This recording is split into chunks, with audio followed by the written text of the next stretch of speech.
Dito sa ano, hiniram ko lang to ha. Sabihin nyo, kapatid ko si Koecho, sila ano. Sino si Andy? Ay no, ayun si Andy. Ano nga? Kapatid, anak mo. Ayun, okay. Anak ni Kuya Prek, okay. Simulan na natin. So makinig kayo Babaligtas ako ngayon. Si Makata. Salamat at si nanay. Yan si nanay. Ayun, saka si tatay nandiyan ako. Eto, simulan ko. Sa Pasay nakilala niya ang kanyang may bahay.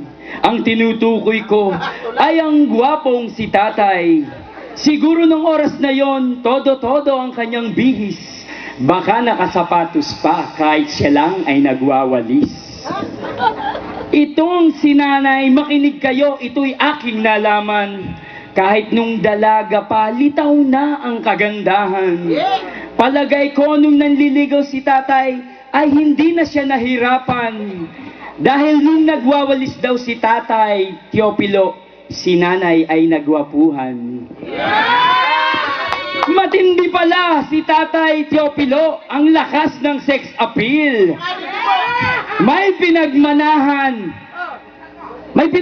ng mga anak, kahit na puro na sila bilbil. Para siguro laging makita si mama, kinarir ang kanyang pagwawalis. Asan Bilbil?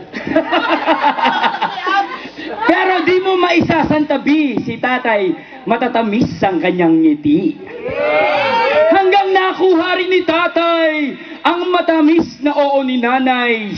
Siguro napangakuan na mamahalin siya hanggang hukay. Sa nakikita ko, ito'y kanilang napatunayan dahil 5 dekada na ang kanilang pagmamahalan. Mas matamis pa sa tsokolate ang kanilang pagmamahalan. Siguro ang kanilang paligid ay tila nag-aawitan. Mas malagit pa sa tikoy ang kanilang pagtitinginan. Kaya ang kanilang pag-ibig noong 1959 ay nauwi sa kasalan. Ang magandang si ate, ubod gandang si ate Cynthia, ang